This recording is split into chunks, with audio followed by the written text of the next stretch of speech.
Anxiety is the dizziness of freedom. Søren Kierkegaard. Have you ever felt the kind of silence that doesn't bring peace, but panic? Not the silence of a quiet room, but the silence inside, when there's no one left to distract you, and you're forced to sit face to face with yourself. This isn't just loneliness, it's something deeper, a kind of existential ache, and it's not a mistake. It's a signal, a whisper from your inner world, telling you that somewhere along the way you lost touch with something essential, maybe with yourself. You see, in today's world, we're constantly surrounded by noise, by people, by obligations, but still there's this gnawing emptiness, this feeling that something's missing. And the more we run, the louder it gets. What if that discomfort isn't something to avoid, but something to understand? What if, as Søren Kierkegaard once said, anxiety is the dizziness of freedom, a signal that the door to your real self has opened, and it's terrifying, because walking through it means leaving everything false behind. I remember a man who built his life like a fortress, job, relationships, routines. From the outside, he was solid, but inside, hollow. And when one night everything went still, he realized he didn't know who he was without the noise. He told me, "I'm surrounded by everything, and I feel nothing." If that resonates, you're not alone. This video isn't a list of tips or quick fixes. It's a journey into the silence, into yourself. If something inside you is tired of running, stay with me. Let's begin the return home. And if any part of what I've said feels familiar, comment below with just one word: enough. You don't notice it right away. The silence. At first, being alone just means having space, fewer notifications, no one calling your name, time to catch your breath. But then, something shifts. You start hearing things, not from the outside, but from within. A restlessness, a subtle unease, a sensation like standing at the edge of a cliff, wind in your chest, and no ground beneath your feet. That is what Kierkegaard called the dizziness of freedom. It's not fear of isolation, it's fear of what happens when the masks fall away, and you realize you have no one left to perform for, not even yourself. Because freedom isn't always exhilarating. Sometimes it's disorienting, sometimes terrifying. You see, being alone forces a confrontation most people spend their whole lives avoiding. Who am I when there's no one watching? It's easy to stay busy, to drown in tasks, timelines, talk, but in silence, there's no applause, no feedback loop, no distraction from the aching truth. Most of us don't really know who we are, and when there's no one left to impress, no roles left to play, we meet the raw version of ourselves, and sometimes that meeting feels like vertigo. That's why so many run from solitude, because it demands a level of honesty that few are ready for. But here's the truth. Freedom and fear often arrive together, and in that swirling moment when the world goes quiet and your identity begins to dissolve, you face the most sacred question of all, not what should I do, not what do they think of me, but simply, who is here when all the noise is gone? This is not a breakdown, this is an invitation. It's the soul asking you to come back, to stop abandoning yourself for comfort, to stop outsourcing your identity to others. And yes, it's dizzying, because for the first time, you're not navigating someone else's path. You're standing at the threshold of your own. Don't run. Not this time. Breathe. Let it spin. Let the dizziness come. Because on the other side of vertigo is vision. And I want to ask you, have you ever felt this fear of freedom? This moment when silence doesn't soothe you but undoes you? If so, comment below, "I've been there." You're not alone. And this is just the beginning. Loneliness isn't just a feeling, it's a mirror that doesn't flatter or lie. It reflects what you've spent years avoiding, the distance between the life you built and the self you buried to build it. At first, being alone seems neutral. maybe even relaxing, no demands, no obligations, but then comes the ache, not from being without others, but from being stuck with yourself. It's in that quiet space, no likes, no messages, no eyes watching, that a strange discomfort arises. You notice the scroll reflex, the itch to check something, the tension in your chest that only disappears when the screen lights up again. But what is that tension? It's the signal of a deeper emptiness, an emptiness we've covered in meetings, to-do lists, fast conversations, casual relationships. It's always been there, we just distracted ourselves too well to notice. You see, most people think loneliness is about being unloved, but the deeper truth? Loneliness is what happens when you are disconnected from yourself. You can be in a room full of people and still feel utterly lost, because it's not their presence that matters, it's your absence that hurts. This is where Kierkegaard becomes brutally honest. He says that despair isn't a psychological error, it's a spiritual alarm, a call back to what's real, to what's true. He's not condemning you for feeling lost. He's saying, good. That means you're ready. Because when you start to feel the hollowness, when the distractions stop working, when even the people around you can't fill the space inside, that's not failure, that's clarity. It means the persona, the social self, the pleasing self, the performance is starting to crack. And behind it, something raw and real begins to breathe. Yes, it hurts, but pain has always been part of truth's arrival. Here's the question: if you took away the validation, the attention, the applause, who remains? That's the mirror loneliness holds up. It doesn't ask for charm or credentials, it asks for presence, not the version of you that wins or achieves, but the version of you that simply is. And most people aren't ready to see that reflection, because we've spent so long building castles out of expectations. We've forgotten who we were before the construction began. But here's what you must know: the emptiness you feel isn't a void. It's a message. It's the echo of your own voice saying, come home. So pause, look into that mirror, don't flinch. And if what you see scares you, good. That means it's finally real. Now I'll ask you, what do you see when you're alone? Not what you want to see, but what's actually there. Comment below with the word real, if you're ready to face it. Søren Kierkegaard didn't offer comfort. He offered confrontation. And that's why his words still cut through centuries like a blade. To him, despair wasn't a sign that something was wrong. It was a sign that something true was calling. He called it the sickness unto death. Not a physical disease, but a spiritual disintegration. A state of being where you're alive on the outside, but dead to your own essence. Sound familiar? You wake up, you go through the motions, you function. But deep down, there's a dull ache, like you've forgotten something essential. Kierkegaard believed that this ache is not a malfunction. It's a message. Despair, he said, is the refusal to become oneself. In other words, it's not the world that's killing you. It's the distance between who you are and who you're pretending to be. Let that sink in. The real you, the one beneath the roles, the titles, the habits, has been calling out for years.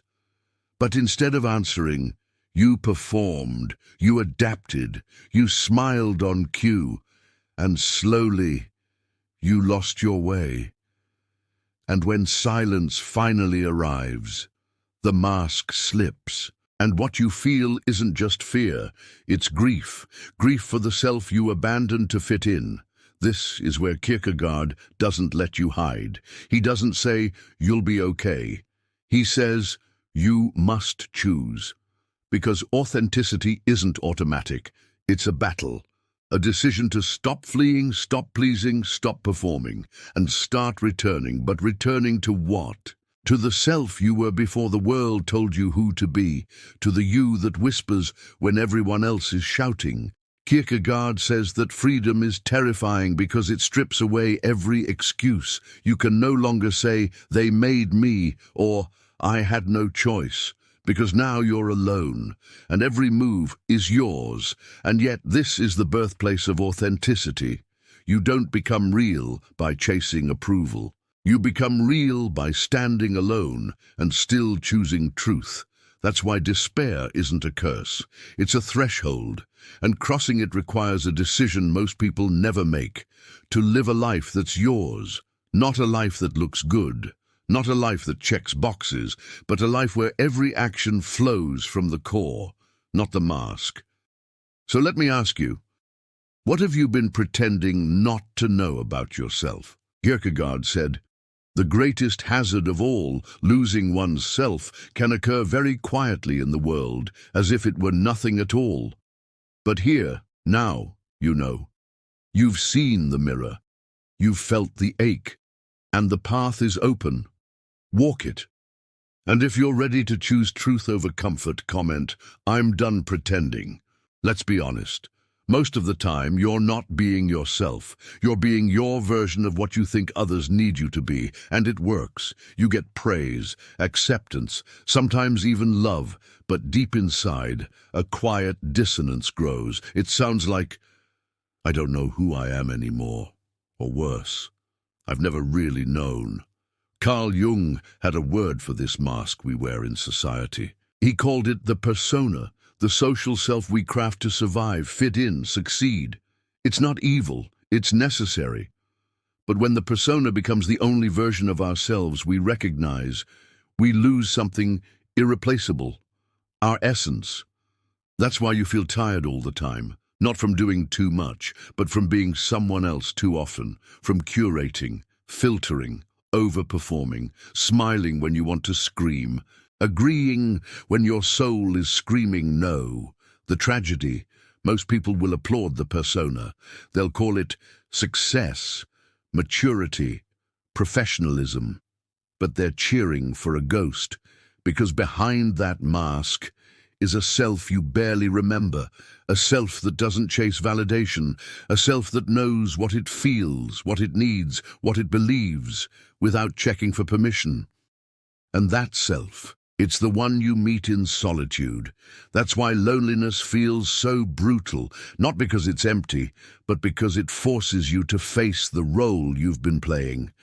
And it asks the question, who are you when you stop performing? Most can't answer, because we've built careers, relationships, even identities around being likable, not real. So when the noise dies down, the silence doesn't comfort. It confronts, it says, this isn't you, and you know it. You can feel the gap between what you say and what you mean, what you do and what you desire, who you are, and who you perform to be. And here's the most dangerous part. The longer you live as your persona, the more your real self withers, until one day you wake up and there's no one home. That's not drama. That's reality, but there's a way back. It begins by daring to remove the mask, not all at once, but piece by piece, to stop editing your truth, to stop shrinking to fit spaces never meant for you. It begins with this question: if no one needed you to be anything, who would you be? If that question stirred something in you, comment below, I'm ready to remember. Because remembering who you are is the beginning of everything. Most people are terrified of being alone. Arthur Schopenhauer wasn't. While the world glorified social charm and external success, Schopenhauer walked the opposite path. For him, solitude wasn't a punishment. It was a privilege, a mark of inner strength, not social failure. He believed that the deeper a person becomes, the more they withdraw from the noise. Not out of arrogance, but because the outer world no longer offers what the inner world is beginning to reveal. Let that sink in. Solitude isn't an escape, it's a return, a refinement. You see, ordinary minds crave distraction. They fill every gap with noise, activity, validation. They need company not out of love, but out of fear. Fear of the silence, fear of the self. But Schopenhauer offered a radical idea. The man who does not enjoy his own company is usually right. It's not a cheap insult, it's a mirror. He's saying, if you can't stand being alone, maybe it's time to ask, why? What part of you are you running from? Because those who are whole inside don't need constant attention to feel alive. They don't need to be seen to exist. They already are. In solitude, they find renewal, not boredom, depth, not lack, clarity, not confusion. This kind of solitude is not loneliness, it's sovereignty. It's where the soul breathes, the mind sharpens, and truth becomes audible. But here's the hard truth. This solitude isn't given, it's earned. You can't stumble into it between texts or during Netflix. You build it by daring to be still, by sitting with discomfort, by choosing to be alone not because no one is available, but because you are finally choosing yourself. Schopenhauer didn't preach happiness, he offered confrontation. He said that the more you grow, the fewer people will resonate with you, and that's not a tragedy, it's a consequence of depth. So the question becomes, are you willing to trade popularity for peace, attention for authenticity, noise for knowing? Because if you are, something powerful begins. You stop outsourcing your worth. You stop begging for presence. You become enough for yourself. This is the solitude Schopenhauer speaks of, not isolation, but illumination. So I ask you, when was the last time you were truly, voluntarily, beautifully alone? Not scrolling, not waiting for someone, just being with yourself. If you remember that feeling or crave it, comment, I want that silence, because in that silence you meet your strength. Silence doesn't always feel like peace. Sometimes it feels like pressure, a heavy weight pressing on your chest, asking questions you don't want to answer. That's not random. That's psychological residue from childhood, from unmet needs, from years of bending and shaping yourself just to be seen, accepted, loved. The emptiness you feel when you're alone. It's not the absence of others. It's the echo of everything you abandoned in yourself. Let me explain. From an early age, most of us are taught to perform. We're told, be good, be smart, be strong, be quiet, be liked, be successful, be less emotional, be more impressive. So we adapt. We hide the parts of us that don't fit. We minimize our feelings. We ignore our needs. We silence our inner voice. And in exchange, we get something, validation. But it's not free. We trade our authenticity for approval, our instincts for expectations, our presence for performance. And somewhere along the way, without even realizing it, we disconnect from who we really are. Psychologists call this internal dissonance, a misalignment between the inner self and the outer behavior. On the surface, you might function well, work, friends, goals, but inside there's a friction, a gnawing sense that you're living someone else's life. And when the distractions fade, when the lights go off, the screens go dark, the crowd disappears, that friction becomes audible. It sounds like, why am I doing this? Who am I even doing this for? Is this really me? That's the pain we call emptiness. But it's not emptiness. It's a self that's been buried so long it now feels like a stranger. And here's the key. That pain is not proof that something's wrong with you. It's proof that something real in you wants to come back. It's the beginning of reconnection, a sign that the persona is cracking, that the mask is slipping, that something alive is stirring beneath the silence. And yet, many people mistake this moment for failure. They rush to fill it with noise, people, plans, purchases, but the soul doesn't want more. It wants truth. It wants you. The parts you lost, the pieces you ignored, the dreams you dismissed because they didn't fit the mold. This is not about fixing yourself, it's about facing yourself, because healing doesn't begin with solutions, it begins with space. So I'll ask you this. What parts of yourself have you left behind trying to be enough? Write them down, whisper them if you must, but don't keep running. If this resonates, comment below, I want to come back to me, because the return is waiting, and it begins with listening. Loneliness and solitude are not the same. One is hollow, the other is whole. One feels like exile, the other like home. But here's the truth. The path from loneliness to solitude isn't mystical. It's practical. It begins with a choice to stop numbing, to stop blaming, to stop waiting for someone or something to rescue you from yourself, and instead to turn inward, to build a sanctuary where you once saw a void. This is what I call inner alchemy, the slow, intentional transformation of pain into presence, of isolation into intimacy with yourself. It starts with one essential act, acceptance, not resignation, but a radical, unfiltered acknowledgement of what is. I feel empty. I feel scared. I feel lost. Good. Name it. Because what you don't name will own you. The second step, listening. Turn off the noise. Sit, breathe, feel. Let the discomfort rise. Let the thoughts swirl. Let the silence speak. Don't fight it. Observe it. You're not broken. You're just finally hearing what's been buried under distraction for years. Now ask, what have I been avoiding? What does this pain want me to know? This is where healing begins. Not in fixing the feeling, but in forming a relationship with it. Then comes the rebuilding. Start with small, sacred habits that anchor you to yourself. Journaling not to document, but to dialogue with your inner world. Walking without music, letting your thoughts breathe. Reading deeply, not to escape, but to understand. Creating, not to impress, but to express. Sitting in nature, not for content, but for contact. With stillness, these aren't hacks. They're rituals of reconnection. And as you practice them, something profound happens. The silence that once screamed becomes a space that holds you. The solitude that once hurt becomes a soil where truth takes root. You begin to realize, I am enough company. Not because you've solved everything, but because you've stopped abandoning yourself. That is the shift. From waiting to being, from escaping to embracing, from fearing silence to inhabiting it. But be warned, this is not a one-time breakthrough.